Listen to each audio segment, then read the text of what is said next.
there was a guy named Robert Johnson.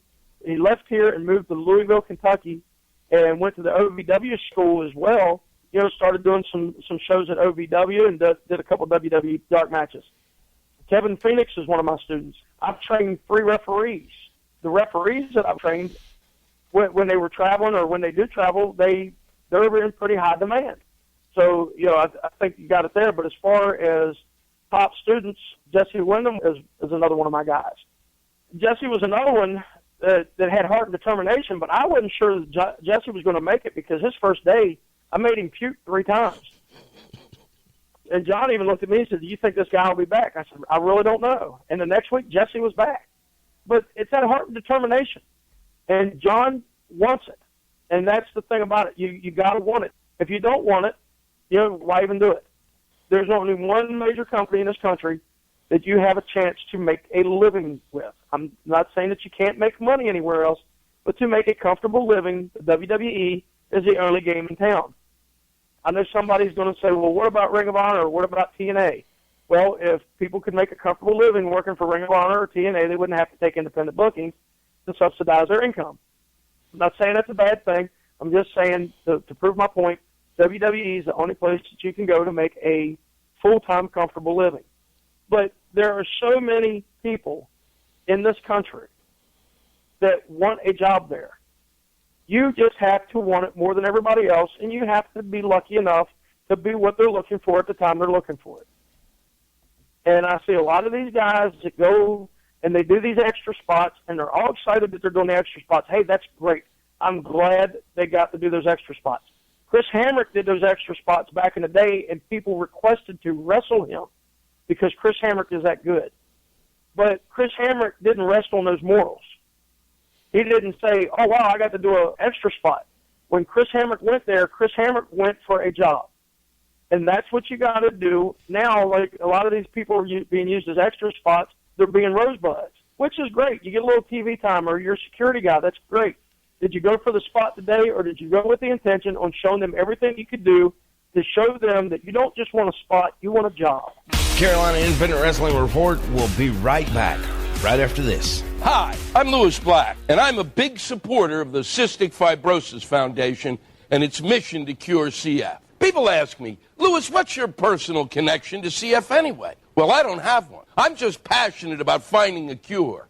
Every year, thousands of people participate in Great Stride, the Cystic Fibrosis Foundation's national walk to raise funds for CF. We spend hours wandering around for no reason. Why not walk to save lives? I'm not asking you to run, because I wouldn't ask you to do anything I wouldn't do.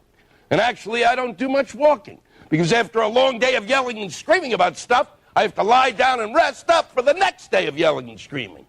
Don't make me yell and scream more than I have to. Just walk with us.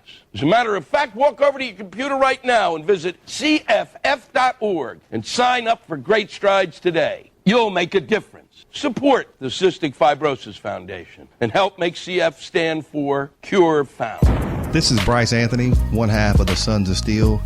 Make sure you check out Boomer Payne and myself in the Sons of Steel saga every Friday on Spreaker.com. Hi, this is Tim Dixon. Hey, everybody, this is the Thoroughbred Kid Holiday. This is referee Ron Mills, and you're listening to the CIW Report. All right, so going back to your most shining moment in pro wrestling, what is your worst moment? Oh, wow. When I first moved to South Carolina, I was still green as grass. And I was wrestling for a promoter named Tony Early.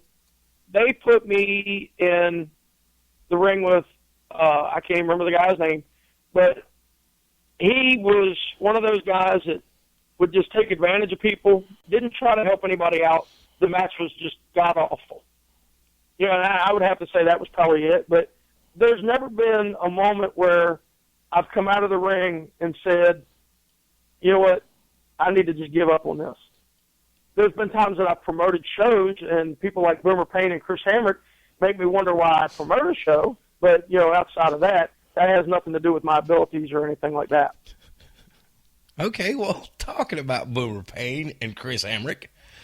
Back in April of 2004, I was told by a couple of people I should try to promote a show. So I decided to try to find a building, and I did. I found the Reign Arena down in Camden, South Carolina.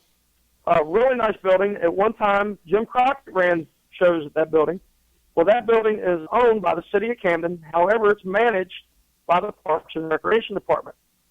So I made a little deal with Parks and Recreation about renting the building. What happened to be the same year that Greg Valentine and Tito Santana went into the WWE Hall of Fame. Well, the previous November, I had booked Greg Valentine to wrestle on the show. This is how far in advance I was putting the show together. I wanted to make sure that my I's were dotted and my T's were crossed, and gave myself plenty of time. I knew what my budget was, had my money together, had it in envelopes, and I set something up with Kmart the day before to do an autograph signing with Greg Valentine, had it advertised on Fox 102 here in Columbia. About a week before the show, I get a call from Greg's new agent. Greg is no longer going to be able to do my show because he's booked in Lenore, North Carolina for Tony Hunter. Tony Hunter booked him at the last minute, but he was willing to pay him more money. So Greg was going to cancel on me. However, Shane Shadows, actually is one of my best friends in the wrestling business. Actually, he is my best friend in the wrestling business. Shane and I go way back. Shane was one of the guys that helped train me at Neil's school. But Shane was actually supposed to wrestle Greg, and Shane had used Greg a lot for Championship Pro Wrestling, and he called Greg for me. Well, there was an agent. The guy's name was Michael Valancourt. I'm sure you'll have to beat that, but everybody will figure out what I said. Michael Valancourt calls me and says, well, if you move your show to Sunday, Greg can do it. Well, think about this. I've already spent my money at the radio station. They've already put out 30 or 40 advertisements I had. My 100 posters that I'd already put out, not to mention all the flyers, everything I had done at the flea market, handing out flyers, everything at Kmart handing out flyers, and Walmart, and everywhere else I can hand out flyers. The man calls me and tells me I need to move my show to Sunday. My suggestion was, how about I put Greg on first? He leaves my building. My show started at 7:30. He was the main event in the cage with Ricky Morton for Tony Hunter. By the time they got around to the main event after having 8 matches on the show, it was going to be 10 or 11 o'clock anyhow. Greg would have had plenty of time to cut across Charlotte, go up to Lenore, and could have still wrestled on both shows. He would have got 2 paydays. Well, after Shane called Greg for me, Greg promised that he was going to come do the show. He showed up for the autograph signing, went that night and wrestled in Lancaster for George South. Left there and wound up in Greensboro to do an autograph signing the next morning. Then I get a call from Michael Valancourt 2 hours before my show. And he says, I'm sorry, but Greg's stuck in traffic. He's not going to be able to make your show. He's on I-85 outside of Charlotte. Well, what Michael Valancourt didn't know is the area. Greg shouldn't have been on I-85. He should have been on 521. So I already knew that he was planning on skipping my show anyhow. So Michael Valancourt's solution, because he's a full-blown idiot, says, well, I might be able to get you somebody else. I said, well, okay, who can you get me? Well, what about King Kong Bundy? Again, when you're directionally challenged, King Kong Bundy lives in New Jersey. I would have loved to have had King Kong Bundy. I love the guy. He's a real nice guy. And he would have been a great replacement for Greg Valentine, and in my eyes, maybe even a better one. But the only problem is Camden, South Carolina, and New Jersey are quite a few hours apart. There was no way he was just going to jump in a car and drive down here and make my show. So Michael Valancourt, being the full-blown idiot that is directionally challenged, had no clue what to do. So I was pretty much screwed at that point. Well, I thought I was. I had not given Greg any money. I don't like to give deposits, and I'm a man of my word, and I expect them to be a man of their word. There's no wrestler that's ever worked my show that didn't get what they were told they were going to get, if not getting a little more. So I knew I had Chris Hamrick on the show. I had Boomer Payne, Sonny Landell, and Shane Austin. They were wrestling in a tag match, and I knew that Chris Hamrick is a great athlete, and I knew that he could carry the main event. I didn't think it was going to be a problem. So I moved the tag match to the main event and had Shane Shadows go out to the ring and explain that Greg Valentine got stuck in traffic, which was the story that we were told, and that he challenged anybody in the locker room, and he had his match. I stood at the door when people were leaving, and nobody complained about Greg Valentine not being there. Now, back to Chris Hamrick and Boomer Payne. Let's go into the locker room. Well, in the state of South Carolina, if you were bleeding, you have to stop the match. So you sure as heck don't want to do it on purpose. Well, they call me into the locker room, and I look down, and Boomer Payne is wrapping a razor blade around his finger. And as I'm standing there staring at him, Chris Hamrick is explaining to me that they're planning on going through the crowd and swinging chairs. And I said, well, why would you do that? He goes, well, so he can bleed.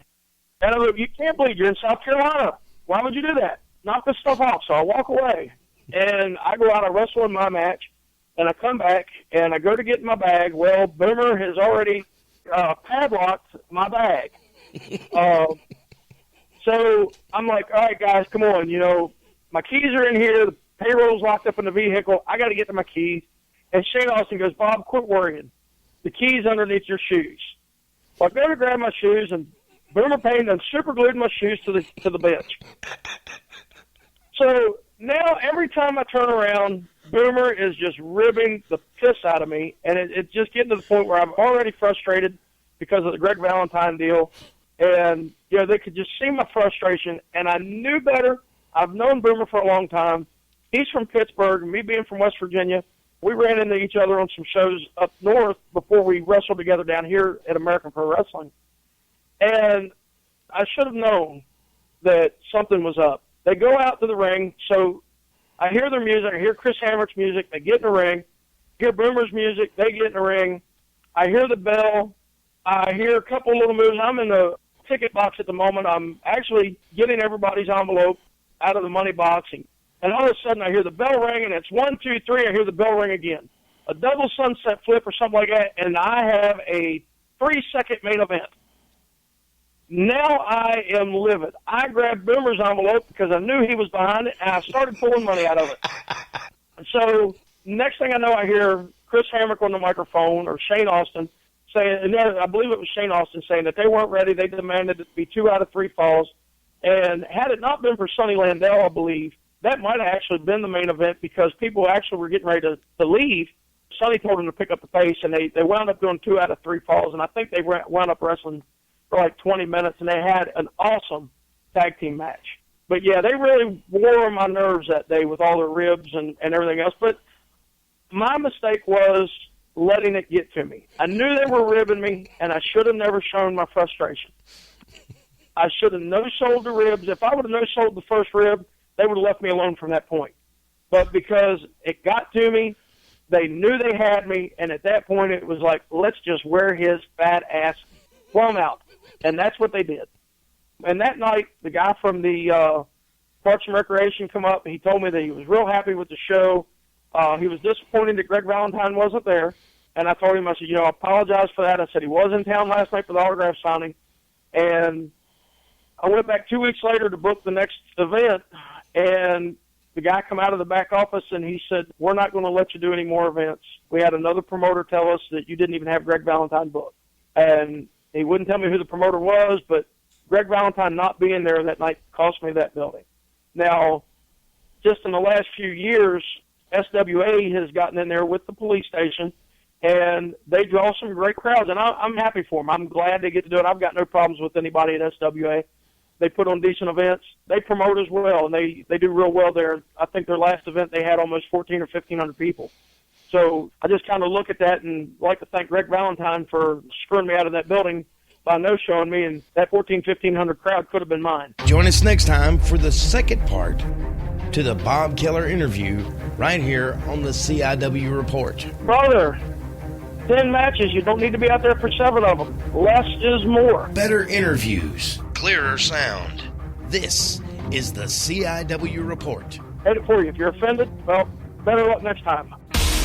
You've been listening to the Carolina Independent Wrestling Report, heard each Monday from 7 until 8 p.m. right here on Spreaker.com with playbacks on demand anytime.